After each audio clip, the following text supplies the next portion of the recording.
So Oh, nope, I know. Hold on. You got it. We're there.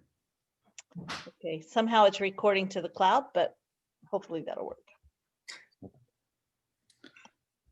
well, thank you all of you who are tuned in today for coming to our next regional and local officer training on decision making. I am Gregory Hildrep, and I'm the Germanna Regional President. And Sean? I am Sean Miller. I'm the Virginia State Reporter. Okay. And we'll get started. So this is our mission statement for FBLA. FBLA PBL inspires and prepares students to become community-minded business leaders in a global society through relevant career preparation and leadership experiences. We feel it's important to be familiar with this, especially so that you can help explain FBLA and what this amazing organization stands for to other people, especially prospective members. So what is decision making? That will be the topic of today's presentation. And I would like each of you to write down your own one-sentence definition of what you think decision making is. And then you can unmute and share that with us, or you can type your answer into the chat. I'll give you a couple minutes to do that.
Okay, does anyone want to share what they wrote down?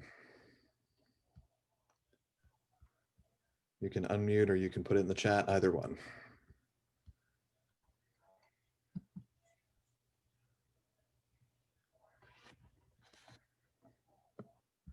Okay. Let's see. Process of making a decision, especially important ones. Yep, that's great. Choosing between two or more things while having in mind the pros and cons. Yep, we'll get into that a little bit more detail later. Process of what you go through to make decision. Yep, these are all great answers. Okay, so our definition is decision making is the process of examining your possibilities and options, comparing them, and choosing a course of action. Decision making involves choosing between possible solutions to a problem. Decisions can be made through an intuitive or reasoned process, or a combination of the two. Decisions need to be capable of being implemented, whether on a personal or organizational level. You need to be committed to a decision personally and be able to persuade others of its merits. An effective decision-making process needs to ensure that you are able to do so. Intuition is using your gut feeling about possible courses of action. Intuition is a combination of past experience and your personal values. It is worth taking your intuition into account because it reflects your learning about your life. However, it is not always based on reality, but rather, or sometimes, it's based on your perceptions of reality, many of which have started in childhood and may not have been fully mature at the time of making a decision. It's important to examine your gut feeling closely to see if you can work out why and whether the feeling is justified. Reasoning is using the facts and figures in front of you to make decisions. Reasoning relies on facts, but can ignore emotional aspects of the decision. More complicated decisions tend to require a more formal, structured approach, usually involving both intuition and reasoning. It's important to be wary of impulsive reactions to a situation. applying both reason and intuition. One way to do this is to apply the two aspects in turn. It's useful to start with reason and gather the facts and figures. Once you have an obvious decision, it's the turn of intuition. How do you feel about the answer? Does it feel right? If not, have another look and see if you can work out why not. If you're not emotionally committed to the decision you've made, you will not implement it well or effectively. In the decision-making process, it is helpful to know the 6 C's. The first one is construct a clear picture of precisely what must be decided. The second one is to compile a list of requirements that must be met. The third C is collect information on alternatives that meet the requirements. And the fourth C is to compare those alternatives that meet the requirements. The fifth C is to consider what might go wrong of each alternative. And the last C is to commit to a decision and follow through with it. So the decision-making process. First, you want to list possible solutions and options. This process could include brainstorming or some other idea-generating process. This stage is important to the overall decision-making processes, as a decision will be made from a selection of fixed choices. Always remember to consider the possibility of not making a decision or doing nothing, and be aware that both of those options are actually potential solutions in and of themselves. Number 2, set a time frame and decide who is responsible for the decision. Consider the following. How much time is available to spend on this decision? Is there a deadline for making a decision? And what are the consequences of missing that deadline? Is there an advantage in making a quick decision? How important is it to make a decision? How important is it that that decision is the right decision? Will spending more time improve the quality of the decision? Remember that sometimes a quick decision is more important than the right decision, and that at other times, the reverse is true. Number 3, gather the information. Before making a decision, all relevant information needs to be gathered. If information is inadequate or outdated, it is more likely that a wrong decision might be made. If there is a lot of irrelevant information, the decision will be difficult to make, and it will be easier to become distracted by unnecessary factors. However, the amount of time spent on information gathering has to be weighed against how much you are willing to risk making the wrong decision. In a group situation, such as your officer team, it may be appropriate for different people to research different aspects of the information required. Number 4, weigh involved risks. How much risk should be taken in making a decision? Generally, the amount of risk you are willing to take depends on the seriousness of the consequences of taking the wrong decision, the benefits of making the right decision, and not only how bad the worst outcome might be, but also how likely that outcome is to happen. It is also useful to consider what the risk of the worst possible outcome occurring might be, and to decide if the risk is acceptable. The choice can be between going for an all-out success or taking a safe decision. Number 5, deciding on values. Everybody has their own unique set of values, what they believe to be important. The decisions that you will make ultimately will be based on your values. That means that the decision that is right for you may not be the right decision for someone else. If the responsibility for a decision is shared, it is important to obtain a consensus as to which values are to be given the most weight. It is important that the values on which a decision is made are understood, because they will have a strong influence on the final choice. Number 6, weigh the pros and cons. It is possible to compare different solutions and options by considering the possible advantages and disadvantages of each. One good way to do this is to weigh the pros and cons associated with the solution. Try to consider each aspect of the solution in turn and identify both good and bad. After listing the pros and cons, it may be possible to immediately decide which option is best. However, it may also be useful to rate each of the pros and cons on a simple 1 to 10 scale, with 10 most important and 1 least important. In scoring each of the pros and cons, it helps to take into account how important each item on the list is in meeting the agreed values. This approach allows this to be taken into account and prevents it in a clear and straightforward manner. And lastly, number 7, make a decision.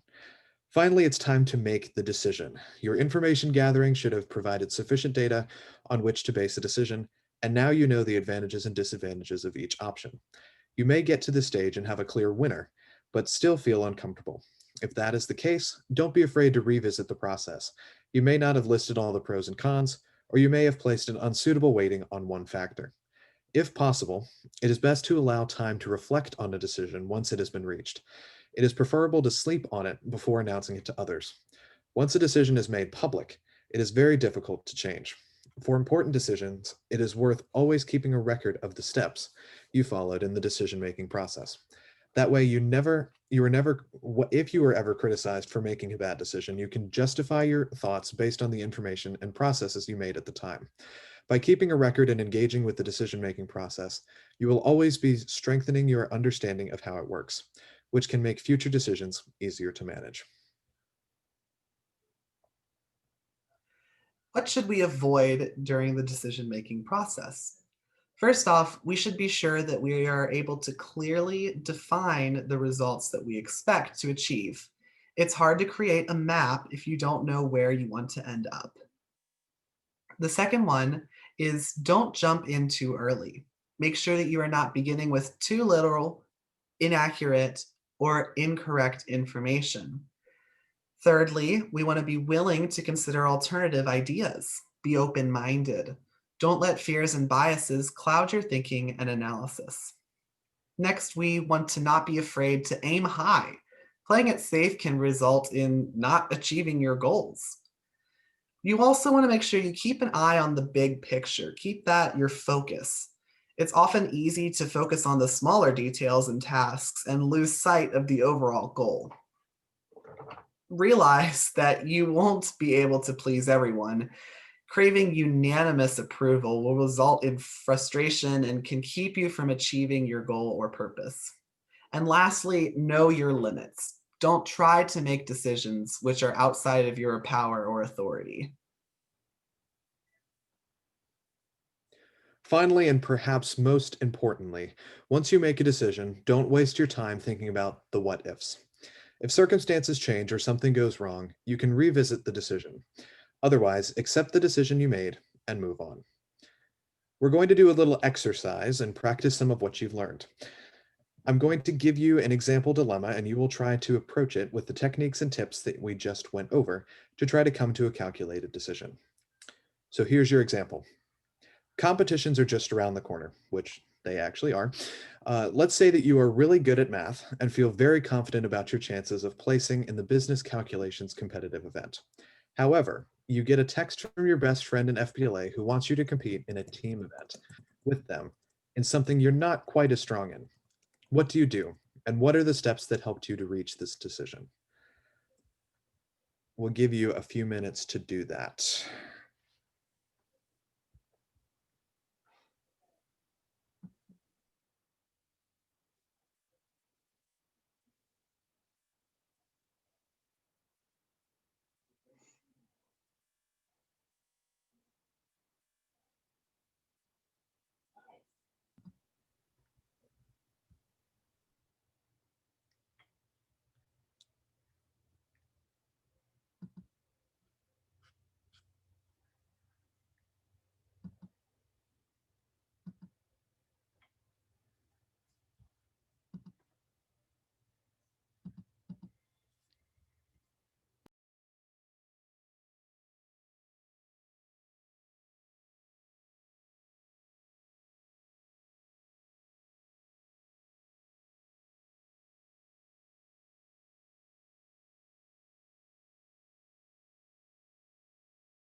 Okay, let me repeat the assignment since I think some Wi-Fi's were acting up.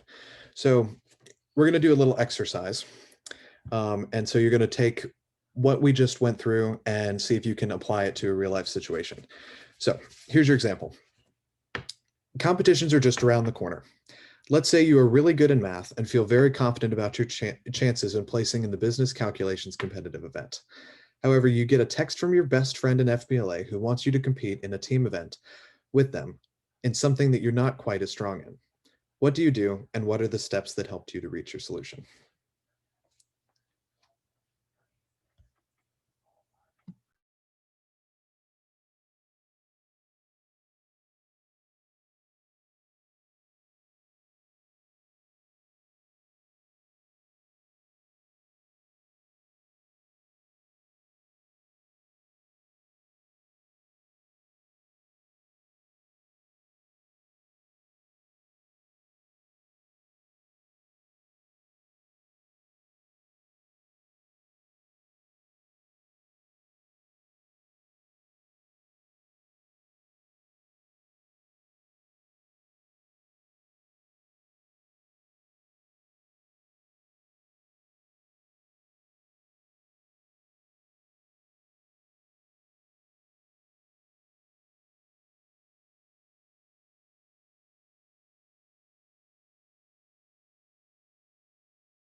Yep, Jorge, that's a great answer to that. Does anyone else want to share? Oh, okay, here, let's see.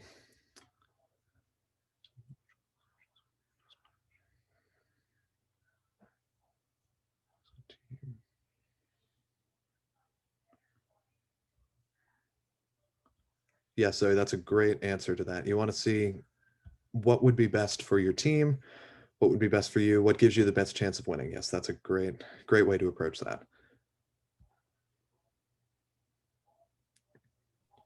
And there are no wrong answers here. This is all about your thinking, you're using your intuition and your reasoning to come up with a decision. So don't be afraid to put something in the chat or unmute, because we're not going to tell you you're wrong. This is your decision. Oh yeah, this would totally be a hard one for me to come up with one. I mean, it's happened to me before actually, but it's tough. Yeah, there is definitely no right answer or wrong answer to this.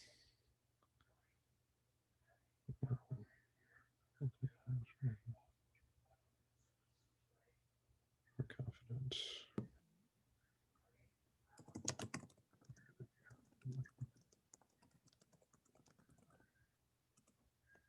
Yep, Iker, that's a good one. Good one.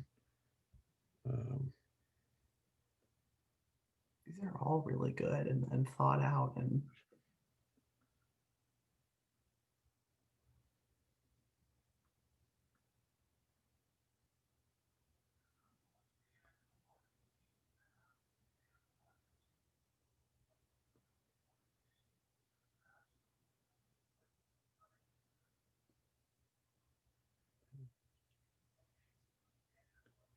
yeah, well, these are all good. I'm telling you.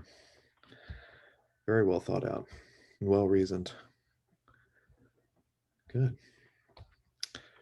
Okay, well, I think that about ends what we had prepared. Is there anybody that had any questions that they wanted to ask us?